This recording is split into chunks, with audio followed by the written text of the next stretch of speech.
बिस्मिल्लाहिर्रहमानिर्रहीम। आज हम अपने नेक्स्ट टेंस को पढ़ेंगे जो कि है present continuous tense. Last lecture में हमने प्रेजेंट इंडेफिनिट टेंस को इन डिटेल देखा था। सबसे पहले अब हमने ये देखना है कि प्रेजेंट कंटिन्यूस टेंस को हम पहचान किस तरह से सकते हैं। हमने दो चीज़ें देखी थी। एक तो ये कि हम जुमले को आइडेंटिफाई भी साथ साथ करेंगे और फिर उसके स्ट्रक्चर पे जाएंगे, ताकि अगर हमें ट्रांसलेशन में आए, हमारे पास उर्दू का जुमला हो और हमने उसे इंग्लिश में ट्रांसलेट करना हो तो हम कर सकें। तो सबसे पहले हमारे पास हम उर्दू में जुमले को पहचानेंगे कैसे, हम जुमले को उर्दू में पहचानेंगे कैसे, आइडेंटिफाई कैसे करेंगे, ये हमारा फर्स्ट स्टेप होता है। ठीक है, जब हमने आइडेंटिफाई करना है उर्दू में, हमारे पास जुमले के आखिर में, जुमले के एंड में रहा है, रही है, रहे हैं, इस तरह के अल्फाज आएंगे। ठीक है, जो चीज़ एक तो प्रेजेंट में हो रही है और वो कंटिन्यू है, यानी अभी मुसलसल जारी है वो चीज़। यानी मैं खाना खा रही हूँ, मैं पढ़ रही हूँ, वो खेल रहे हैं, वो भाग रहा है, ये सब कुछ क्या है, प्रेजेंट कॉन्टिन्यूस टेंस। एक तो प्रेजेंट मौजूदा वक्त, दूसरा वो कंटिन्यू भी उसी में है। लास्ट में हमने इंडेफिनिट में पढ़ा था वो खेलता है, खेलता है मतलब एक आदत के तौर पे बयान हो रहा है उसकी, वो कंटिन्यू उस लम्हे में कंटिन्यू चीज़ नहीं थी। इस टेंस में उस लम्हे में वो काम कंटिन्यूस होगा, इसीलिए इसका क्या नाम हो गया, प्रेजेंट कॉन्टिन्यूस टेंस। ठीक है, और क्या आ सकता है एंड में, रहा है, रहे हैं, रहा हूँ, रही है, इस तरह के सारे अल्फाज जो कंटिन्यू होंगे। अच्छा जी, ये तो हमने जुमला पहचान लिया। अब उसे बनाने का क्या तरीका है, उसका स्ट्रक्चर, ये है हमारे पास स्टेप 2 जो कि है स्ट्रक्चर। इस चीज़ को आपने गौर से देखना है। अब जब हमारे पास ही, शी या इट, ठीक है, किसी भी जुमले में ही, शी, इट, एक और चीज़ हमारे पास क्या होगी, singular name. He, she, it या सिंगुलर नेम आ रहा होगा तो हम जुमले के साथ यूज़ करेंगे इज़। ठीक है, इज़ यूज़ होगा। इन चीज़ों को अपने पास नोट्स में लिखते जाएं। ही, शी, इट या सिंगुलर नेम के साथ इज़ यूज़ करना है। अगर आपके पास होगा आई, ठीक है, कि मैं खेल रहा हूँ, आई एम प्लेइंग, आई होगा तो इसके साथ आपने एम यूज़ करना है।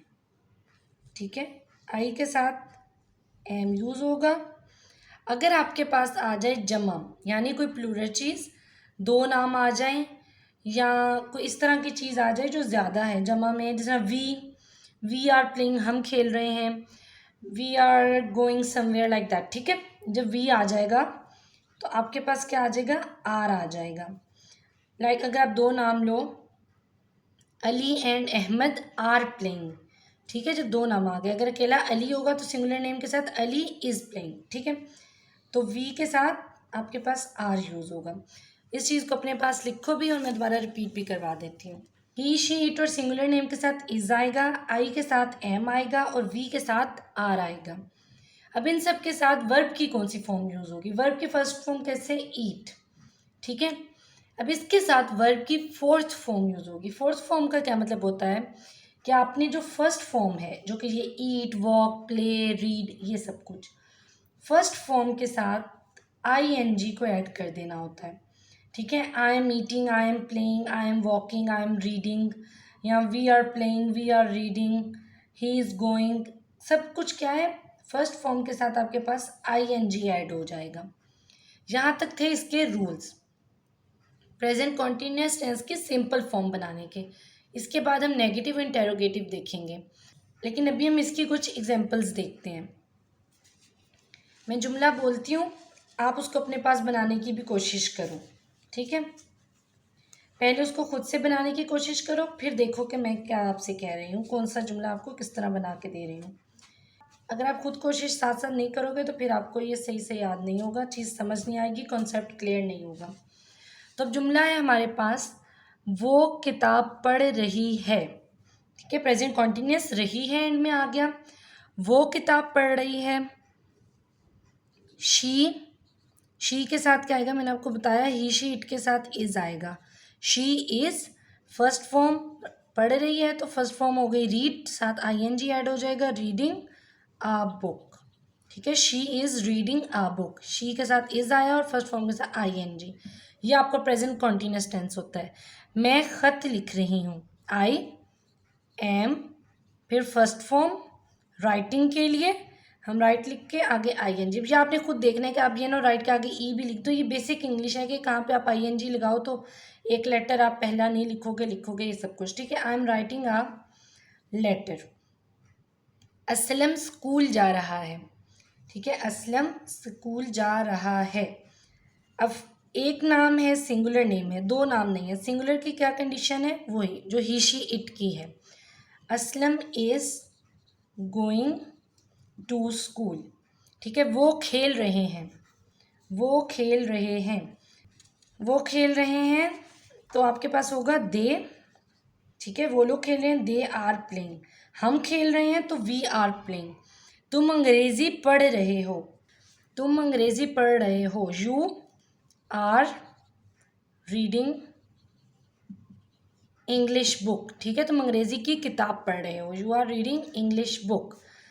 बस इसी तरह आपने देखना है। दोबारा एक दफ़ा बता देती हूँ, ही शी इट और सिंगुलर नेम के साथ इज़, आई के साथ सिंपली एम, और वी के साथ प्लूरल के साथ दो नामों के साथ ज़्यादा लोगों के साथ वी आर या दे आर, जिस तरह भी जुमले का स्ट्रक्चर होगा। अच्छा, अब इसमें इसके नेगेटिव बनाने का क्या तरीका है।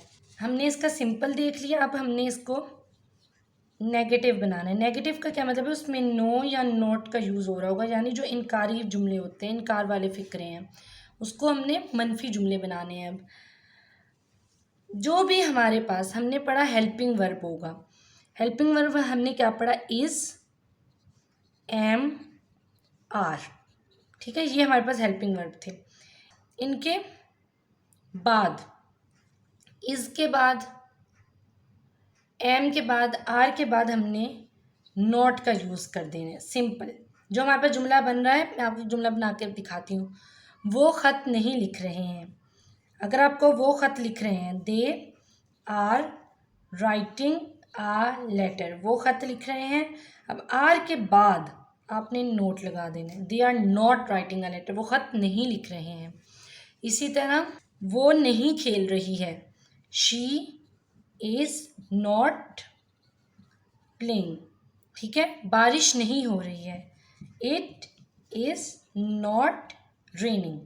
सिंपल जो जुमला आपके पास होता है, सिंपल में प्रेजेंट कॉन्टिन्यूअस टेंस का, she is walking, she is playing, बस आपने हेल्पिंग वर्ब जो आ रहा है, इज़, एम, आर, जो भी आ रहा है, उसके बाद आप उसमें आपने सिंपल नोट को ऐड कर देना है। आपके पास इजीली नेगेटिव सेंटेंस जो मनफी जुमला होगा वो बन जाएगा।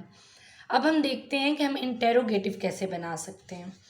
इंटेरोगेटिव क्या होता है, हमारे पास क्वेश्चन सेंटेंस, ठीक है, जिसमें कोई सवाल हो रहा होगा, जिसमें आपने याद रखना है कि जुमले के एंड में आपने क्वेश्चन मार्क को ज़रूर ऐड करना है, वरना इस चीज़ के आपके मार्क्स कटेंगे, ठीक है। जुमले को अब सवालिया कैसे बनाएंगे। अगर हम सिंपल जुमला लें, वो खेल रहे हैं, दे आर प्लेइंग। अब इस चीज़ को आपने गौर से देखना है, वो खेल रहे हैं।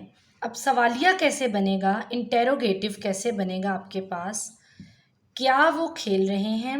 आपने बस जुमले को एडजस्ट कैसे करना है, आर जो क्वेश्चन है, हेल्पिंग वर्ब है आपका, उसको आप स्टार्ट में ले आओगे, are they playing question mark.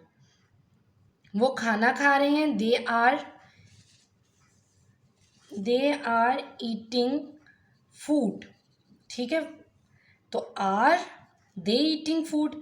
Simply जो आपका हेल्पिंग वर्ब है उसको आप जुमले के शुरू में लाओगे, एंड में क्वेश्चन मार्क ऐड कर दोगे।